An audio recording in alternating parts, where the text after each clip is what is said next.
নমস্কার, আপনারা দেখছেন ঈশান বাংলা প্রাইম টাইম খবর, সঙ্গে রয়েছি আমি চন্দ্রিমা। প্রথমে প্রাইম টাইম শিরোনাম। 10 বছরে উত্তর পূর্বে সন্ত্রাসবাদীদের বন্দুক থেকে একটিও গুলির আওয়াজ বেরোয়নি পাঞ্জাবে হিমন্ত।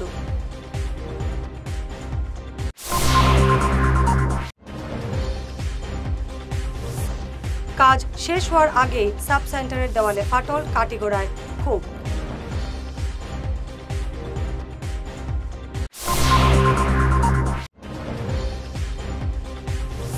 নরেন্দ্র মোদী প্রধানমন্ত্রী হওয়ার পর উত্তর পূর্ব থেকে দূর হয়েছে বর্ণ বৈষম্য, হিমন্ত।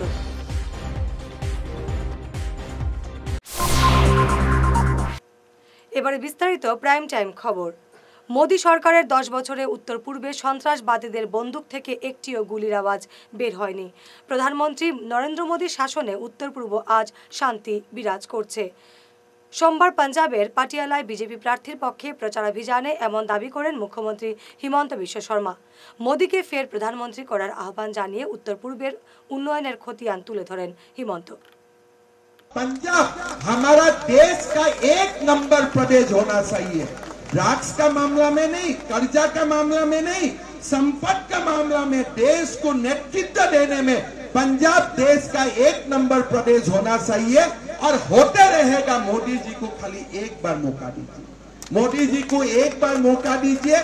आप देखते देखते पंजाब का ट्रांसफॉर्मेशन आप लोग देखने का आप लोग को कोई प्रॉब्लम ही नहीं होगा। मैंने खुद देखा, हम कभी नहीं सोचा था कि नॉर्थ ईस्ट का भी ट्रांसफॉर्मेशन हो सकता है। हर दिन AK-47, हर दिन बम ब्लास्ट, हर दिन ग्रेनेड। हम लोग सोचे भी नहीं था कि नॉर्थ ईस्ट में कभी ट्रांसफॉर्मेशन हो सकता है। लेकिन आज 2014 सन में मोदी जी आए, 2016 में असम का सरकार बना, अरुणाचल का सरकार बना, एक एक करके बीजेपी का सरकार बना। आज उत्तर पूर्व से कोई AK-47 का आवाज किसी को सुनाई नहीं देते हैं। 10 साल में पूरा की पूरा ट्रांसफॉर्मेशन हो चुका है एंटायर नॉर्थ ईस्ट का। बड़े बड़े हाईवे बन रहे हैं, बड़े बड़े नेशनल हाईवे बन रहे हैं, रेलवे ट्रैक बन रहा है, चाइनीज बॉर्डर तक बड़े बड़े रास्ता बन रहा है। एकदम जो ट्रांसफॉर्मेशन हो रहा है मेरा जीवन में कभी और मैं देखूंगा, मैं सोचा भी नहीं था। কাজ শেষ হওয়ার আগেই নির্মীয়মান দেওয়ালে ফাটল দেখা দিয়েছে কাটিগড়ার জগদীশপুরের লাঠিমারা দ্বিতীয় সাব সেন্টারে। প্রায় 30 ফুট দেওয়ালের কাজ চলাকালীন ক্যাপসাইড হয়ে পড়েছে। আজ ওই এলাকার জনগণ সংবাদ মাধ্যমে অভিযোগ করে বলেন, কাজ অতি নিম্নমানের চলায় এমন অবস্থা হয়েছে। ঠিকাদার কাজে ফাঁকি দিয়ে টাকা আত্মসাৎ করার ফন্দি করছেন। কাজের সব সামগ্রী অতি নিম্নমানের ব্যবহার করা হচ্ছে। সাব সেন্টারের ভারপ্রাপ্ত চিকিৎসক সানাউল হককে এ ব্যাপারে জিজ্ঞেস করলে তিনি জানান, নয়া ভবন নির্মাণ নিয়ে তিনি কিছুই জানেন না। এদিকে স্বাস্থ্য বিভাগের কাছাড় জেলার আধিকারিক সুশান্ত অধিকারী বলেন, এ নিয়ে তিনি শীর্ষ কর্তৃপক্ষকে নালিশ জানাবেন। আমার নাম মোহাম্মদ বদরুল আলম। এই হসপিটালের নামটা কি? এই হসপিটালের নাম হইল লাঠিমারা দ্বিতীয় স্বাস্থ্য কেন্দ্র। এই যে এখানে ক্যাপসাইড হয়েছে ঘরটা, ক্যাপসাইড হয়েছে মানে আমার মান নিশ্চয় ভালো হয়েছে না গতিকে, মানে এই জোটা যে হয়েছে আর ইট পাথর বালুর কোয়ালিটি কিরকম? ঠিক থাকলে তো এই ধরনের মানে এগুলা যে হইল না। মানে এটা কবে হয়েছে? 15 দিন আগে কাজটা হয়েছে আর কি। মানে কাজ বন্ধ আর কি। গত কালকে দেখে মাটি আইছে, মাটি পড়ার পরে মানে এই ওয়ালটা ক্যাপসাইড হয়ে গেছে। আপনারা স্থানীয় বাসিন্দা? জি। কি নাম আপনার? আমার নাম তাজিদ ইসলাম। দাদার নাম? দাদা আতাবুদ্দিন। কাজটা কি তার? হসপিটাল কতদিন থেকে চলে? দীর্ঘ 3-4 মাস থেকে। কিরকম ক্র্যাক হয়েছে? এটা জানি না তারা কাজ করছে তো কিরকম চলাকালীন অবস্থা। চলাকালীন অবস্থায় ইয়ে ফাটি গেছে। কবে হয়েছে এটা? কাজটা কে করে? কন্ট্রাক্টর লাঠিমারা টু দেখতে দিয়েছে। দাদা এটা ইট কয় নম্বর জানেন নি? এটা তো 4 নম্বরই ছিল। এটা তো ইট বাজে। দাদা আপনারাও তো হেলথ ডিপার্টমেন্টের সঙ্গে জড়িত। এই আমরা চোখের সামনে যে বিল্ডিংটার কনস্ট্রাকশন চলে আর এটার দেখি আর ওয়ালটা কলাপস হয়ে গেছে, এটা সম্পর্কে আপনার একটু সেটা দেন। এটা আমি যখন দেখছি আমি ইনফর্ম করবো ইঞ্জিনিয়াররে, ডিরেক্টররে জানাই মতো পর্যন্তই। স্থানীয়রা অভিযোগ করছে যে ইটের কোয়ালিটি 3 নম্বর বা পাথর বালু একদম নিম্নমানের। এই বিষয়ে কি হইবা? কোয়ালিটি তো বিঙে অ্যাকাউন্টস ম্যানেজার, আমি তো কোয়ালিটি বুঝি না, কিন্তু যখন অন্যরা কইতেছে যারা কইছে এটা ইনফর্ম করে দেওয়া যাইব, তারপরে কি হয় দেখা যাইব। আপনি ডিস্ট্রিক্ট ডিস্ট্রিক্ট অ্যাকাউন্ট ম্যানেজার নামটা প্লিজ? সুশান্ত অধিকারী। নরেন্দ্র মোদী প্রধানমন্ত্রী হওয়ার পর উত্তর পূর্ব থেকে দূর হয়েছে বর্ণ বৈষম্য। কংগ্রেস আমলে এই অঞ্চলের জনগণ বর্ণ বৈষম্যের শিকার হয়েছিলেন। প্রধানমন্ত্রী মোদী 70 বার উত্তর পূর্ব ভ্রমণ করে বর্ণ বৈষম্য দূর করেছেন। আজ দিল্লিতে বিজেপির মুখ্য কার্যালয়ে উত্তর পূর্বের জনগণের এক সভায় এমন মন্তব্য করেন মুখ্যমন্ত্রী হিমন্ত বিশ্ব শর্মা। হিমন্ত বলেন, আরও 10 বছর মোদী দেশের প্রধানমন্ত্রী থাকলে উন্নয়নের ক্ষেত্রে চেহারা পাল্টে যাবে উত্তর পূর্বের। ধলাই কংগ্রেসকে নিয়ে ভুয়ো সংবাদ প্রচারের অভিযোগে শিলচর থেকে প্রচারিত এক দৈনিক পত্রিকার বিরুদ্ধে সরব হলেন কংগ্রেসীরা। ভুল সংবাদ প্রকাশ করে কংগ্রেসকে হেয় করার অভিযোগ তোলা হয়েছে। এ নিয়ে ওই পত্রিকার সম্পাদককে আইনি নোটিশ পাঠিয়েছেন ধলাইয়ের কংগ্রেসীরা। সাংবাদিক ইলেকশন ধলাই নির্বাচন অধিকাংশ বুথ কেন্দ্রে দেখা যায়নি কংগ্রেস ও তৃণমূল কংগ্রেসের পোলিং এজেন্টে। তৃণমূল কংগ্রেসের বক্তব্য আমার কইতে লাভ নাই। আমি কংগ্রেসেরটা কইতাম পারি, আমরা 206টা পোলিং সেন্টার আছে, 206টার মধ্যে 205টা আমরা দিছি। একটা তো সমস্যা তৈরি হয়েছে, এখানে বিজেপির কিছু এরা গুন্ডামি করছে, আমরা পোলিং এজেন্টরা এখানে বাইর করছে, প্লাস কংগ্রেসের যারা দিনে কংগ্রেস রাত্রে বিজেপি তৃণমূল করছে, এরার সাথে মিলিয়া এরা বার করার চেষ্টা হয়েছে। এটার নাম্বারটা হইল 77, ওই একটাই হয়েছে। বাকি 205টা সি ফর্ম যেটা প্রিসাইডিং অফিসারে আমরা দেয় সেইটা আমার কাছে আছে, এরা ডিস্ট্রিক্ট কংগ্রেস এসি, এটার একটা জেরক্স কপি আমার কাছে আছে, আপনার যদি প্রয়োজন লাগে এটা ফটোকপি নিতে পারবেন, কোনো অসুবিধা নেই। আমরা আচ্ছা, ওই যে যেটা হয়েছেন যে কিছু মানুষের নাম কইবেন নাম তো দাদা এগুলো আপনার সাংবাদিক আপনার একটু নিজেরা একটু করতেছে। আমরা নাই, আমরা সবাই মিলিয়া লিয়ে তারা চেষ্টা করতেছে, যারা আগের দিনে ক্ষমতা পাইছিল ক্ষমতা অপব্যবহার করছে, তারা যখন সরাই পাবলিকে যখন তারা পছন্দ করেন না, জনভাবে তৈরি হয়েছে, যারা মানুষের কাছে গ্রহণযোগ্যতা বেশি, এখন তারা এটা সমস্যা তৈরি হইতেছে, যারা তার এটা করতেছে এটা লইয়া। এবার ঈশান বাংলা প্রাইম টাইম বিরতি। দাঁত তোলা, দাঁত পরিষ্কার, দাঁতের ফিল আপ, কৃত্রিম উপায়ে ফিক্স দাঁত লাগানো, root canal treatment, orthodontic treatment আরও বিভিন্ন দাঁতের সমস্যার সমাধানে আধুনিক চিকিৎসা পদ্ধতির মাধ্যমে করছেন doctor Manojit Banik, BDS Guwahati, dental surgeon, regional dental college and hospital. আমাদের চেম্বার হল সারদা ডেন্টাল কেয়ার, বিশাল মেগামার্টের ঠিক উল্টো দিকে, Gandheshwari metal store, first floor, central road, Silchar 788001।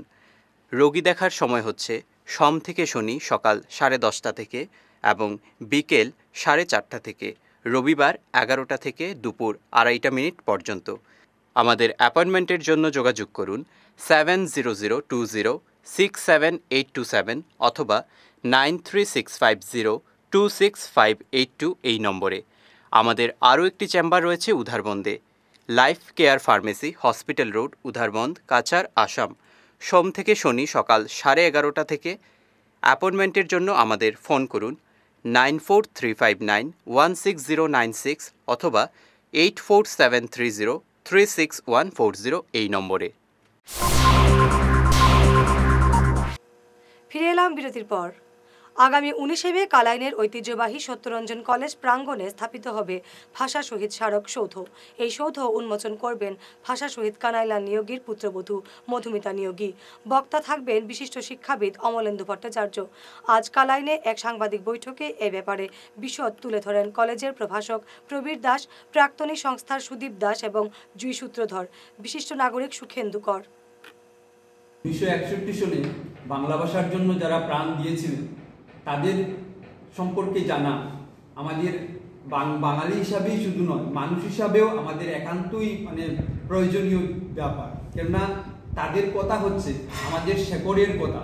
একটি গাছ শেকড়হীন অবস্থায় যেভাবে সামান্য বাতাসেই পড়ে যেতে পারে বা পড়ে যাবে, ঠিক সেরকমভাবে আমরা যদি আমাদের শেকড়ের কথা না জানি তাহলে আমরাও একটা জাতি হিসাবে আমরা আগামী দিনে অতি সহজেই আমরা ধ্বংসপ্রাপ্ত হয়ে যেতে পারবো, সম্ভাবনা থাকবে। তো এই বিষয়গুলোকে সামনে রেখে আমরা আগামী রবিবারে একাদশ শহীদের স্মৃতি স্মারক উন্মোচনের অনুষ্ঠিত হবে। আগামী 19 মে আমাদের সত্যরঞ্জন কলেজে হতে যাচ্ছে একটা অনুষ্ঠান, ভাষা শহীদের স্টেজে বসতে যাচ্ছে। আমি সকলকে আমাদের প্রাক্তন কমিটির তরফ থেকে আসার জন্য অনুরোধ করছি। কালাইন সত্যরঞ্জন কলেজে বরাকের 1961 ইংরেজি 19 মে যে 11 জন মাতৃভাষা আন্দোলনের জন্য শহীদ হয়েছিলেন তাদের মূর্তি উন্মোচন উপলক্ষে এই সত্যরঞ্জন কলেজে 19শে মে উন্মোচন হবে এবং সাংস্কৃতিক অনুষ্ঠান হবে এবং এখানে যারা শহীদ হয়েছিলেন তাদের উত্তরাধিকারীরা উপস্থিত থাকবেন এবং এখানে এদের সম্বন্ধে আলোচনা হবে এবং এই আলোচনায় এবং সেই অনুষ্ঠানে আপামর এই কালাইনবাসী জনসাধারণকে আমন্ত্রণ জানাচ্ছি যে নাম দেওয়া হয়েছে বাংলা ভাষা হুতাত্মা স্মৃতি স্মারক সমিতি। সেই অনুষ্ঠানটা হবে 19শে মে। একটা বেদির অর্ডার দেওয়া হয়েছে। 19শে মের যিনি উন্মোচন করবেন আমাদের শহীদ পরিবারের একজন, উনি বলে গেছেন আমাদের পূর্ববর্তী বক্তা, এবং সাহিত্যিক হিসাবেও একজন থাকবেন সেই অনুষ্ঠানে রবিবারে। আর আমাদের করিমগঞ্জের প্রতিমা শিল্পালয় সুনামধন্য কারিগর, ওনাকে দায়িত্ব দেওয়া হয়েছে এই মূর্তিটা বানানোর জন্য। তো 2-1 দিনের ভিতর সেটা ইনস্টলিং হবে। আর এই অঞ্চলের প্রত্যেক মানুষ যাতে এসে এই মন্দির, এই আমাদের যে অনুষ্ঠান সেটা উপভোগ করতে পারে আর ওই ঐতিহাসিক দিনের সাক্ষী হতে পারে, তার জন্য আমরা এই যে স্মারক নির্মাণ সমিতি আছি সবাইকে আসার জন্য কালাইন সত্যরঞ্জন কলেজে অনুরোধ জানাচ্ছি। কবিগুরু রবীন্দ্রনাথ ঠাকুরের 163তম জন্মজয়ন্তী উপলক্ষে সোনাই রোডে এক সাংস্কৃতিক অনুষ্ঠানের আয়োজন করে সঞ্জীবনী এনজিও। অনুষ্ঠানের বিভিন্ন বিভাগের প্রতিযোগীদের মধ্যে পুরস্কার বিতরণ করা হয়। অনুষ্ঠানে মুখ্য অতিথি ছিলেন ঈশান বাংলা নিউজের মুখ্য সম্পাদক চয়ন ভট্টাচার্য। এছাড়াও উপস্থিত ছিলেন বিজেপি জেলা সভাপতি বিমলেন্দু রায়, বিশিষ্ট রবীন্দ্রসঙ্গীত শিল্পী বিশ্বজিৎ রায়চৌধুরী, ডাক্তার শিবানন্দ রায়, বিমলেন্দু সিনহা, সায়ন বিশ্বাস, সর্বাণী ভট্টাচার্য, এনজিওর পক্ষে তপন শীল সহ অন্যান্যরা। অনুষ্ঠান পরিচালনা করেন বিপ্লব বিশ্বাস।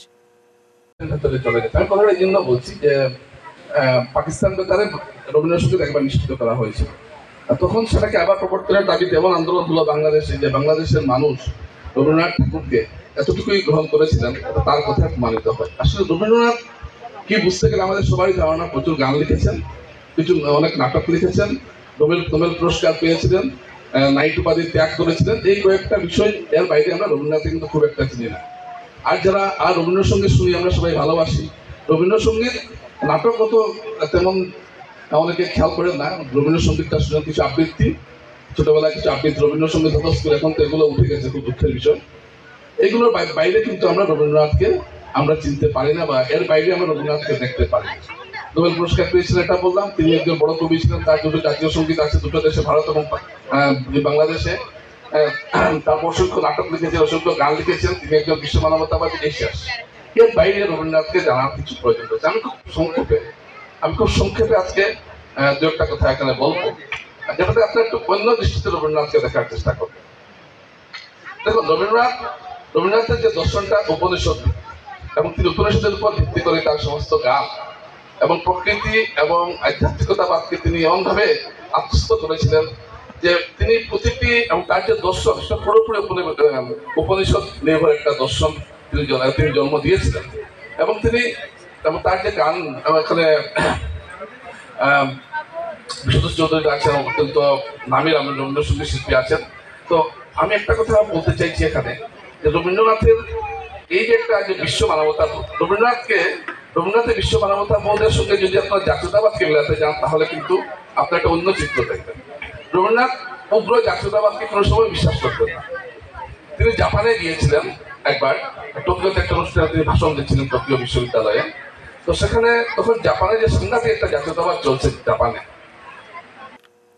প্রতি বছরের মতো এবারও শিলচর শঙ্কর মঠ এবং মিশনের শঙ্করাচার্যের আবির্ভাব তিথি পালন করা হলো নানা ধর্মীয় কর্মসূচিতে। গতকাল সকাল থেকে শুরু হয় নানা ধর্মীয় কর্মসূচি। দুপুরে ভক্তদের মধ্যে বিতরণ করা হয় মহাপ্রসাদ। গোটা দিনের অনুষ্ঠানে সহযোগিতায় ছিলেন শ্রীমৎ রামেশ্বরানন্দ ব্রহ্মচারী মহারাজ, রামু দেবনাথ, বিপ্লব দে, সুমন মিত্র, রূপন মিত্র, কাবুল মিত্র ছাড়াও অন্যান্যরাও। আজ পরম পবিত্র দিন, আদিগুরু শঙ্করাচার্যের জন্মজয়ন্তী। আমরা জানি 686 খ্রিস্টাব্দে বৈশাখ মাসের শুক্লা তৃতীয়া তিথিতে অক্ষয়া তিথিতে ভগবান শঙ্করাচার্য জন্মগ্রহণ করেছেন। বর্তমান কেরল গ্রামে কানাড়ি গ্রামে তার পিতা ছিল বিদ্যাধর, মাতা বিশিষ্টা দেবীর ঘরে তিনি জন্মগ্রহণ করেছেন। ভগবান শঙ্করাচার্য জন্মগ্রহণ করে তিনি জগতের সমস্ত মানুষের কল্যাণে তিনি আত্মনিয়োগ করেছেন। তার অল্প বয়সে তিনি ব্রহ্মবিদ্যা লাভ করেছেন। 3 বছর বয়সে তিনি সমস্ত গুরুগেহে বিদ্যা সমাপন করেছেন এবং 5 বছর বয়স থেকে তিনি ভারতের বিভিন্ন বড় বড় পণ্ডিতকে তিনি পরাস্ত করেছেন এবং ভারতবর্ষে হিন্দু ধর্মকে রক্ষার জন্য তিনি চারদিকে 4টি মঠ স্থাপন করেছেন। গোবর্ধন মঠ, সিংড়ি মঠ, যোশী মঠ এবং সারদা মঠ, 4টি মঠ স্থাপন করে তিনি 10 নামী সম্প্রদায়ের সৃষ্টি করে সমস্ত ভারত এবং সনাতন হিন্দুকে রক্ষা করার জন্য তিনি আপ্রাণ চেষ্টা করেছেন এবং বিভিন্ন বাহ্যিক ধর্মের 19 মে ভাষা শহীদ দিবস উপলক্ষে 16 মে শিলচর শহরে এক মহামিছিলের আয়োজন করেছে বরাকের আওয়াজ সংগঠন। ওই দিন বিকেল 4টা থেকে মিছিল শুরু হবে রাঙ্গিরখাড়ি নেতাজি মূর্তির পাদদেশ থেকে। মিছিলটি যাবে গান্ধীবাগের 19-এর শহীদ মিনার পর্যন্ত। অনুষ্ঠান শুরু করছি, মূলত অনুষ্ঠান শুরু 1963 বছর পূর্তি এটা, এবং অনুষ্ঠান আমরা শুরু করছি মূলত 16 তারিখ থেকে। 16 তারিখে বরাকের আওয়াজের 19-এর পথ চলা আছে, সেখানে আমরা যোগ দেব। 17 তারিখে সম্মিলিত সাংস্কৃতিক মঞ্চের অনুষ্ঠান সূচি আছে, আমরা যোগ দেব। মঞ্চের অনুষ্ঠান প্রথম দিনের মঞ্চটা হচ্ছে ভোলা চক্রবর্তী আমাদের সম্পাদক মণ্ডলীর সদস্য ছিল, তার স্মৃতিতে। এবং 18 তারিখ দুপুরবেলা 2টো থেকে মূলত শুরু হচ্ছে দেওয়াল আলপনা এবং পথ আলপনা দিয়ে। সেখানে ফাইন আর্টস, চারুকলা বিভাগ, আসাম বিশ্ববিদ্যালয় এবং India institute of fine arts, এদের শিল্পীরা এটা করবেন। দুপুর 2টো থেকে নাচ, গান, রবীন্দ্র ভাবনায়, কবিতা, এগুলোর আবৃত্তি ইত্যাদি প্রতিযোগিতা থাকছে। তারপরে 19 সন্ধ্যাবেলা মূলত হচ্ছে স্থানীয় শিল্পীদের একটা অনুষ্ঠান রাখি আমরা। অন্যান্যদের মধ্যে গীতিবাদ্য, কৃষ্টি বিবেক, পারমিতা সঙ্গীতালয়, এদের অনুষ্ঠান থাকছে। একা গান গাইবেন সুস্মিতা দাস চাকি। একটা বিষয় হচ্ছে আমরা একটা আলোচনা সভার বিষয় হচ্ছে যে অমর 19-এর আলোচনা, বিষয় কবির শহরে 19-এর কবিতা। সেখানে অংশগ্রহণ করবেন কলকাতা থেকে দেবাশিস চন্দ্র, বাংলাদেশ থেকে ভাস্কর বন্দ্যোপাধ্যায় এবং শিলচর থেকে চন্দ্রিমা দত্ত এবং সঞ্চালনা করবেন মহুয়া চৌধুরী। নৃত্যাঞ্জলি একাডেমি হাইলাকান্দি থাকছে একটা নাচের অনুষ্ঠান, ফকিরা গাইবে, তারপরে বাংলা গানের দল, তারপরে পুরস্কার বিতরণী ইত্যাদি। সুচরিতা ধর, বিপ্লব বিশ্বাস প্রথম দিনের 18 তারিখে সঞ্চালন হচ্ছে। পরদিন সকালবেলা 6:30 শহীদ বেদিতে মাল্যদান, সাথে বর্ণমালা রোদ্দুর। সংবাদ শেষ করার আগে শিরোনাম আরো একবার। 10 বছরে উত্তর পূর্বে সন্ত্রাসবাদীদের বন্দুক থেকে একটিও গুলির আওয়াজ বেরোয়নি পাঞ্জাবে হিমন্ত।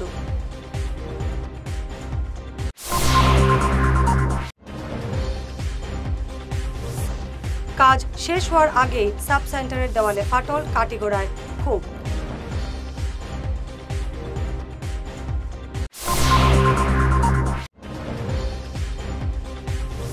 নরেন্দ্র মোদী প্রধানমন্ত্রী হওয়ার পর উত্তর পূর্ব থেকে দূর হয়েছে বর্ণ বৈষম্য, হিমন্ত।